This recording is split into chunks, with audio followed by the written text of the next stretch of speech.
All right, welcome everyone. We are here in a couple minutes early. Can you hear us okay? Um, can you hear me? Yeah, we can hear you fine. Okay, hold on. It's a little low for me. Let me. Get tested there. Yeah, we're on the right speakers.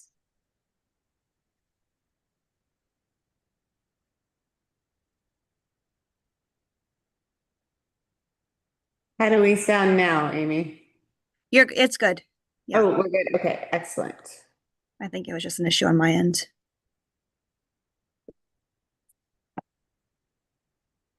You're live. So we'll give Jim another minute. And this is for our Personnel and Ordinance Committee meeting that's starting at 4 o'clock. So we have one more minute until we start.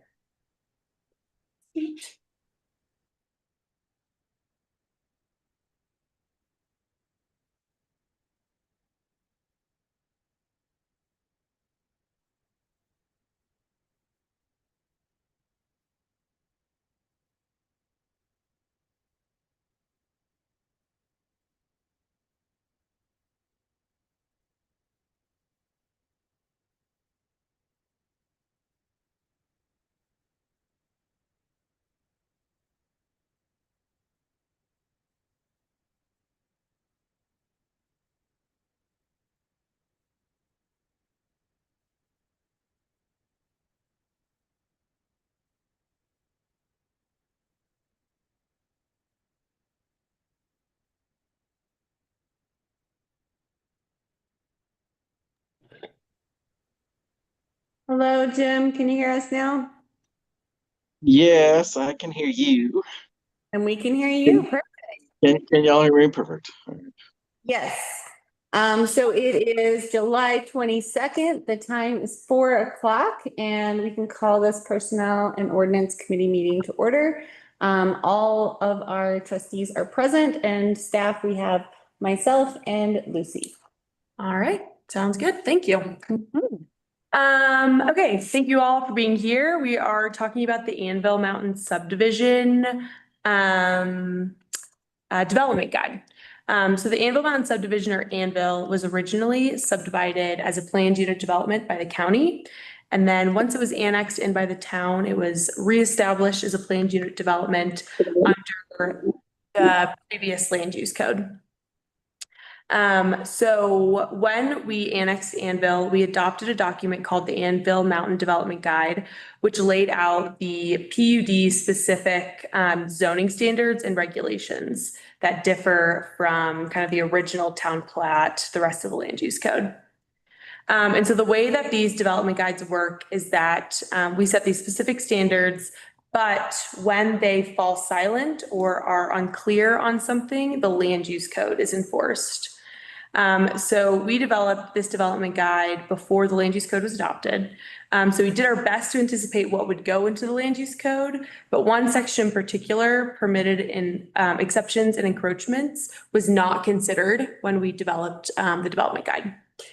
And so also because the land use code was, created and established with the original town plat in mind, there are a few areas of the land use code that don't translate effectively to Anvil. And specifically, staff has identified two issues, which we're bringing to you today for discussion and direction. And those issues are storage sheds and fences. So before we jump into those issues, I just wanted to point out that changes to the PUD development guide don't go through the typical land use code amendment process, but they rather fall into a rezoning process as a major planned unit development amendment.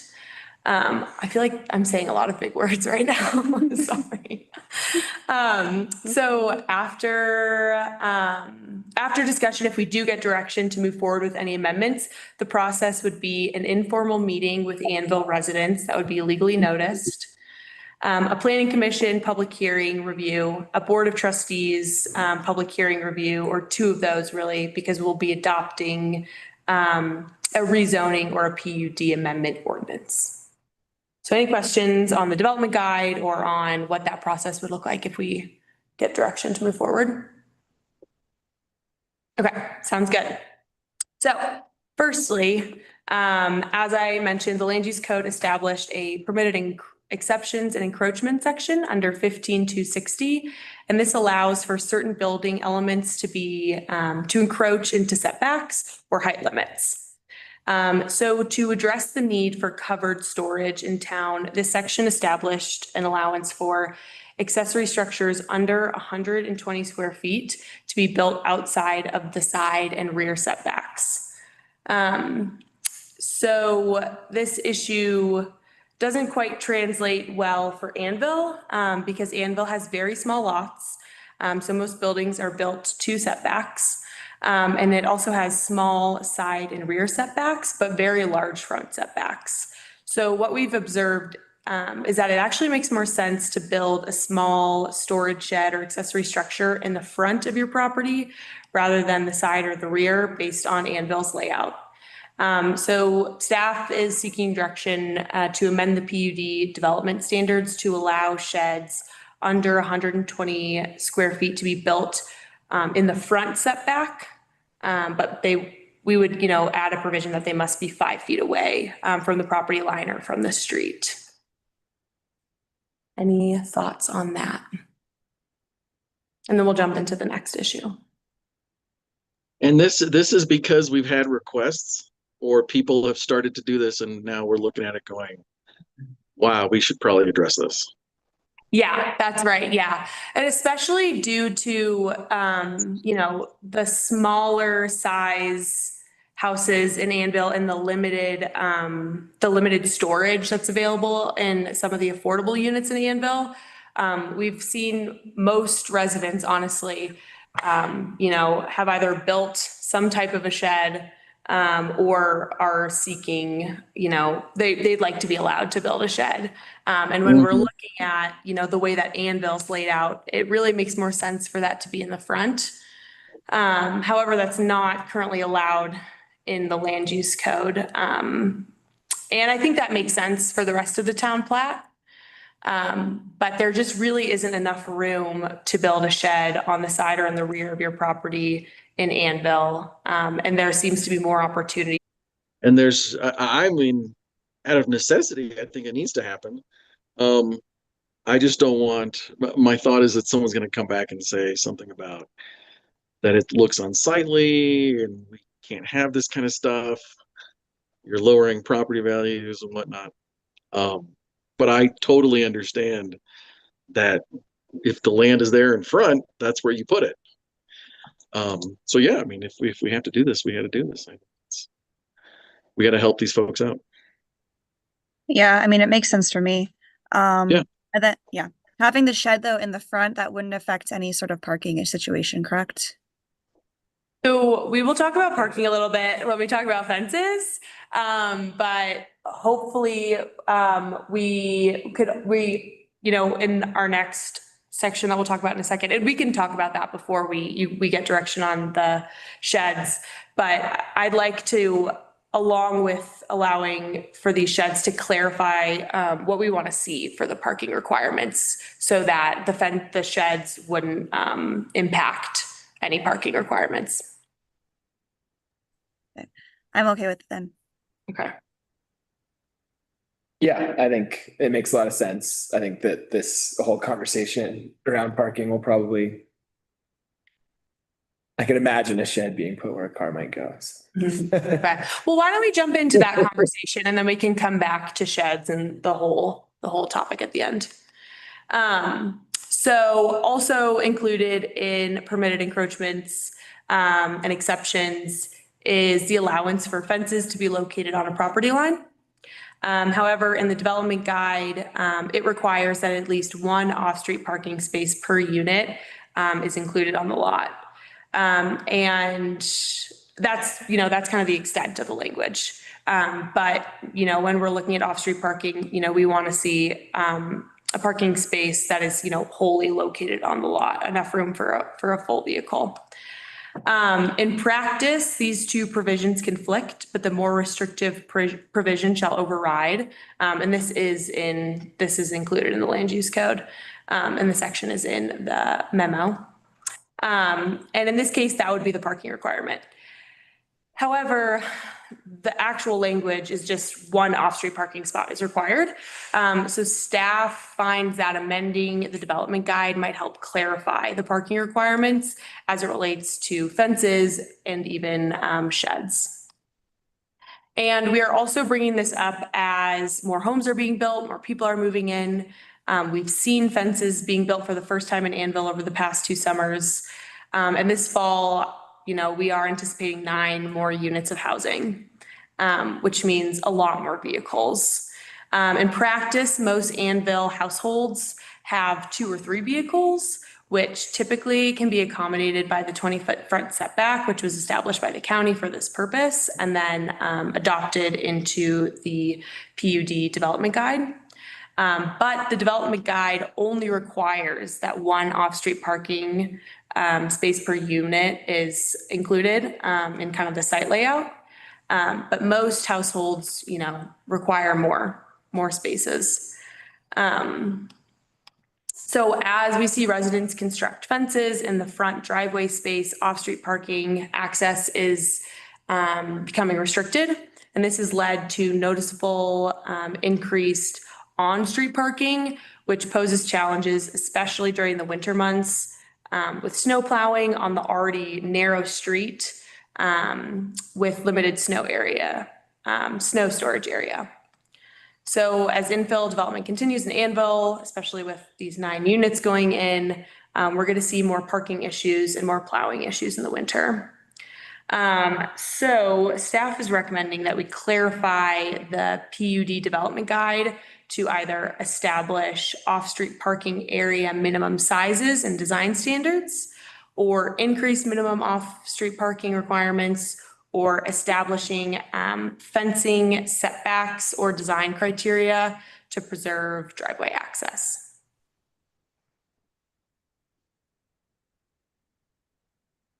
Any thoughts on that?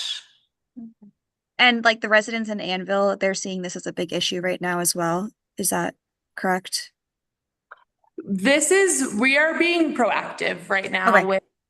with the 9 units that are coming in. But we have seen that, parking is an issue, and, in the summer months, it gets a little hectic, but it's really going to be a concern with 9 more units in the winter.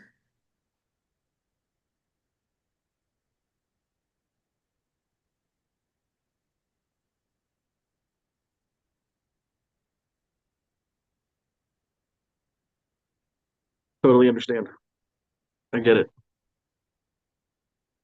I mean, so as it currently stands, like, do you see this as a communication issue? It's not clear to people that they need to maintain that off-street parking, or, what's the potential solution to that? Like, if we don't make a change, how do we communicate it better? That's also, the communication is an issue, particularly because you don't need, any type of a planning review or any type of a building permit to construct a fence. So we're seeing people, putting up fences. Sometimes they don't know where their property line is, and sometimes, they might be conservative and they might, put it in, but they don't actually know how much room there is for parking. And so because we don't require a survey and because we don't require a building permit, people just can build a fence, and then, we have to say, hold on, according to this development guide, you still have to maintain 1 off-street parking space. So that is an issue. And what would those setbacks look like for the fence, are we thinking? So we, if we wanted to, kind of establish a fencing setback, what we could do is say, you can have a portion of your fence, depending on, if we wanted to address, the off-street parking minimums, we could, allow for fences to be built to the property line as long as there was, X amount of square footage for a vehicle to be parked. So you can have it to the front, but maybe it needs to be set back, 18 feet in another area, to accommodate a vehicle. Okay. So these individuals cannot, just whoever it is, they can't have their fence line right at the property with a gate that allows it to open up in. It has to be set back inside. Well, that's kind of why we're coming to you to talk about it, because we need to come up with an issue, and that could be one solution. My concern with that would be that people would, build a fence and then they would not park their vehicle there. Right.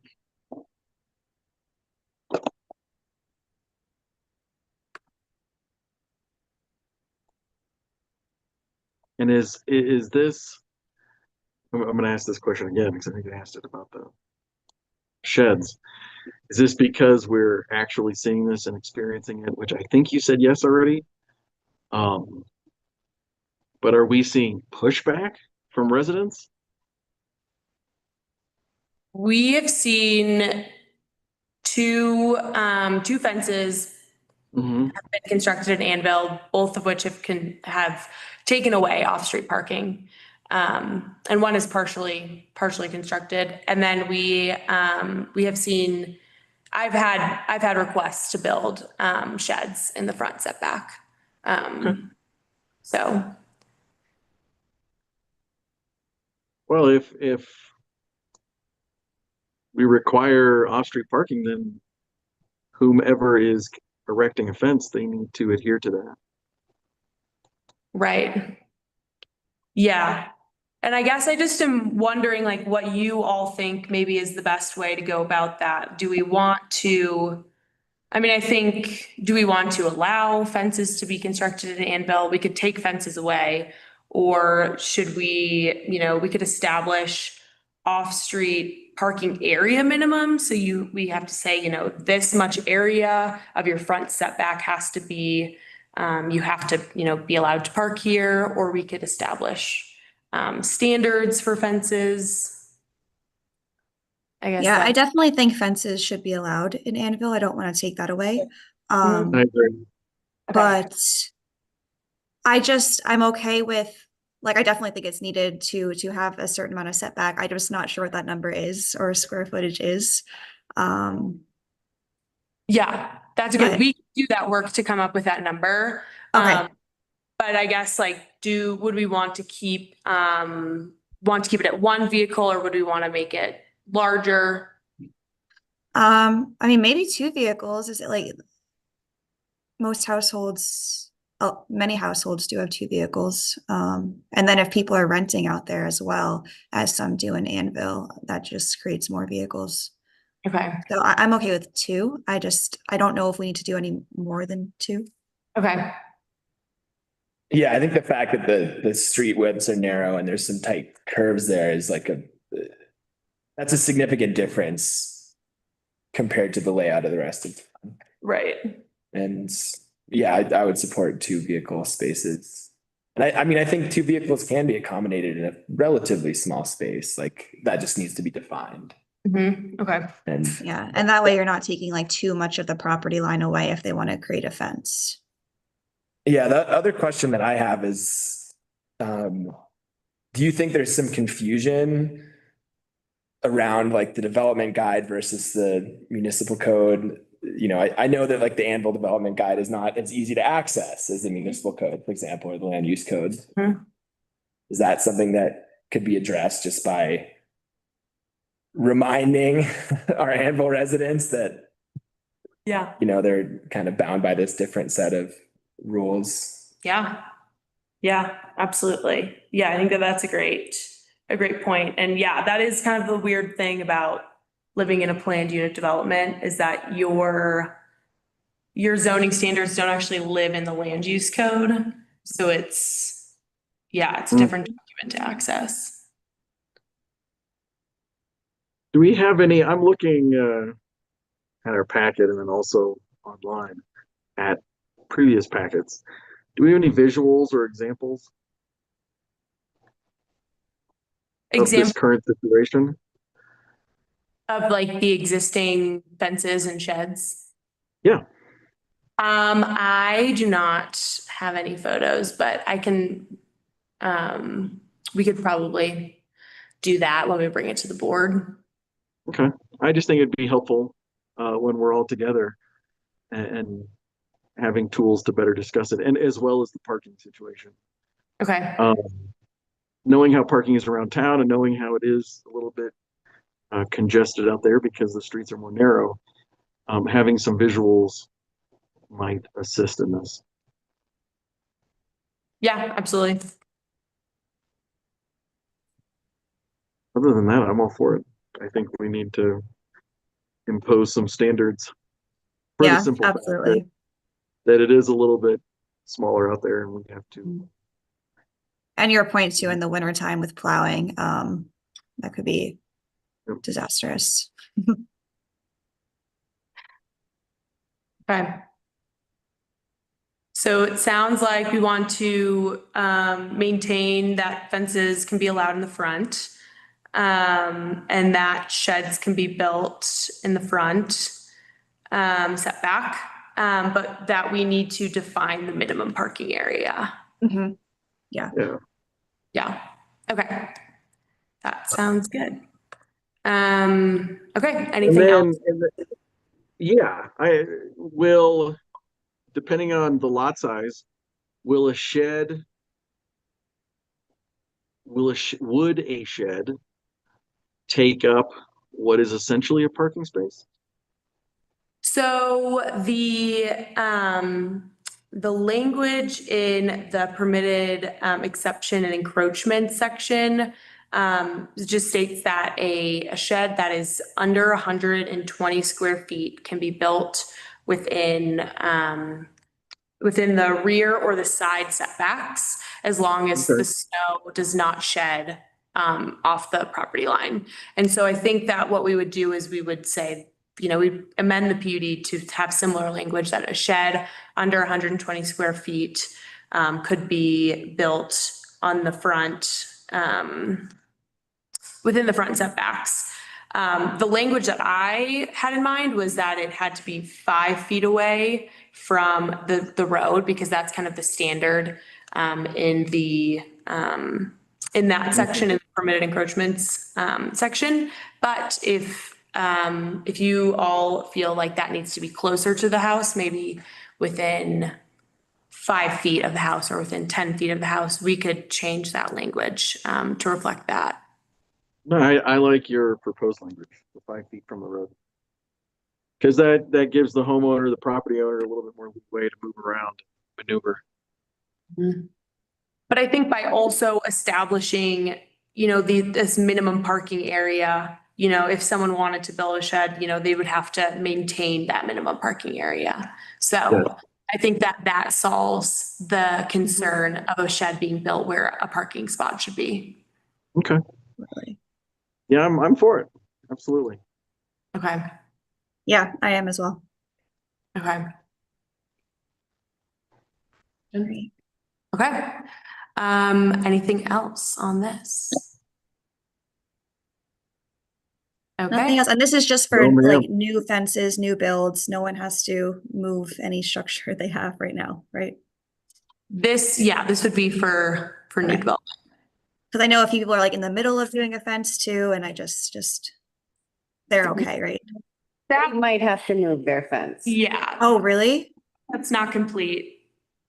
We would- Okay. I guess I kind of have hesitation there then. I mean, Well, they might not be within their property lines right now, so that's. oh, why. okay, okay. I guess I do worry if Well- like, you know, there's a project that's happening now, to take it down is tough on the property owner. That's a And good point, Amy. say is that we do still have an off-street parking requirement that is more restrictive than the fence allowance. So no matter what, we still need to maintain. parking. Okay, okay, great. Yeah. I just wanted to double check. Make sure. All right, All right, great. Sounds like we have direction. direction? Yep, Cool. feel good. Well, thank you. Thanks, guys. time today. Yeah, thank you, everybody. It's Thank you. I'll see y'all tomorrow. We'll adjourn the meeting.